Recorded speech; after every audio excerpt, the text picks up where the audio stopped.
As a police officer, I'm compelled to make this video. I've been in law enforcement for 10 years, and I'm speaking to my peers, other fellow officers, people in any kind of law enforcement position. I've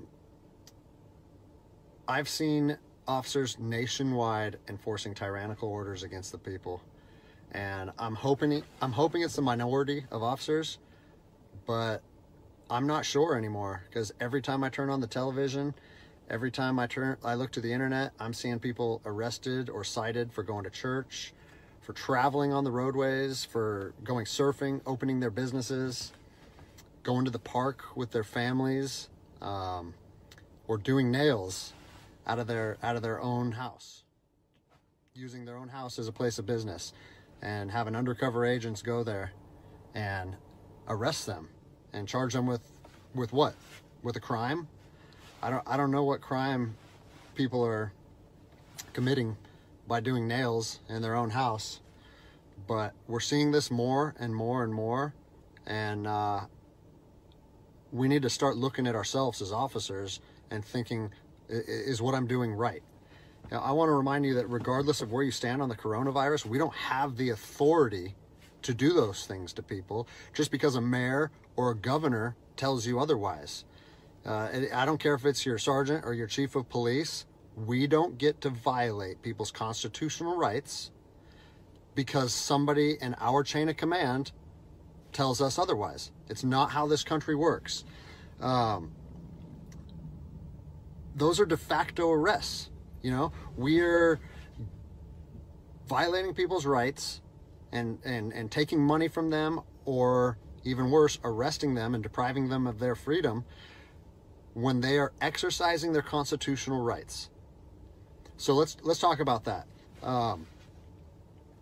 Let's read something right here off of the Declaration of Independence. All men are created equal. Among these, we have the right to life, liberty, and the pursuit of happiness. That to secure these rights, governments are instituted among men, deriving their power from the consent of the governed, meaning our power and any government official's power is derived from the people. Okay? We don't hold power over our citizens.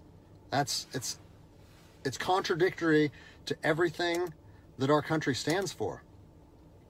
And this is what I'm seeing. First Amendment rights, telling people they can't go to church, freedom of religion. Okay? Telling people they can't protest, freedom of assembly.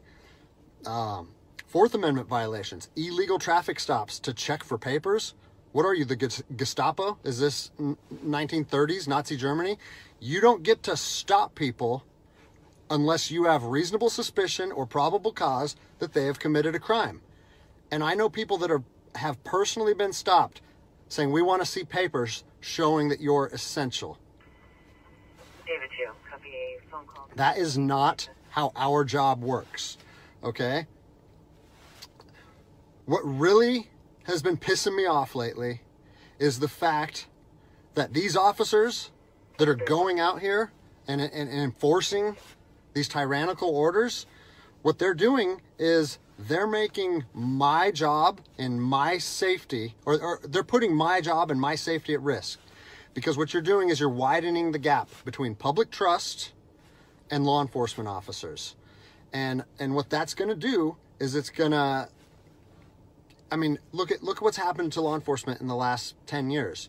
Less and less public trust, and more often than not, that is a result of isolated incidents that get blown out of proportion.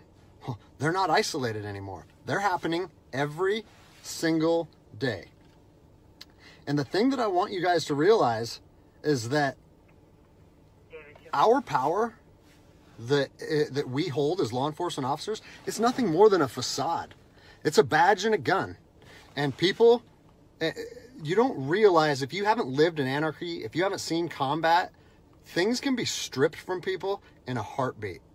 And that's what I'm afraid of. I'm afraid that these actions are going to wake a sleeping giant, i.e. the American people, okay? They are going to be put in a position where they won't have their rights trampled anymore. And us as law enforcement officers, we'll have our ability to enforce the law stripped from us in about 10 minutes. Okay? I think what is going to happen if this continues is we're going to see bloodshed in the streets. Okay? I don't want to see bloodshed in the streets on either side of this coin. I don't want to see fellow officers get injured or killed, and I certainly don't want to see citizens get injured or killed. And I promise you, most of you out there doing these tyrannical acts against our citizens, you're not ready for combat. You're not mentally or physically ready for combat in the first place. I promise you, you don't want to go through that, and I hope I never have to go through that again. You don't get to just say, well, I'm doing this because I was told to do so, or I'm following orders, or I need to keep this job. Guess what? I need to keep this job more than anybody. I have 3 young children. I have 2 houses. Like, I have the same sob story that the rest of you guys have. But my personal choices and my living arrangements, no matter what they are, don't allow me to trample on people's rights. And I don't understand why that concept is so hard for people to understand. Listen, you need to stand up for what's right. You need to, if you're part of a department or an agency that is asking people or asking their officers or their deputies to impose on people's rights and infringe on their freedoms, you need to step up and say, no, that's not me. That's not what I signed up for, and that's going against my oath. And if that costs you your job, so be it. At least you'll be able to look at yourself in the mirror at night. I've already expressed this to my department. And luckily for me, I come from a department that I feel like my chain of command shares my view, but I don't care what department you're part of or what your chain of command thinks. You don't get to trample on people's liberty. And so, as a special operations veteran, I've fought on the streets of Iraq under the U.S. government's guise of freedom. And I'm telling you what, the American people are going to you are going to wake a sleeping giant, and they are going to fight 10 times harder for their freedom on their soil than anything you've ever seen before. And if that's something you're willing to face, then keep trampling on people's rights. But I promise you, the American spirit of defiance is going to rise again, and it's going to be a big problem for our country. So I'll leave you with this, something that I learned as an E-nothing in the Army. No matter what situation you're put in, if you look inside yourself and ask yourself one question, am I doing the right thing? You ask yourself that, you know the answer. And no amount of money or no order or law or anything should be able to make you go against doing the right thing. So I'm imploring officers to look inside themselves and ask themselves, is this what I want to be doing to my citizens? And I think the answer is clear. And if we all stand up together, guess what? It'll be a non-issue, no factor, because people and law enforcement will be united like we should be.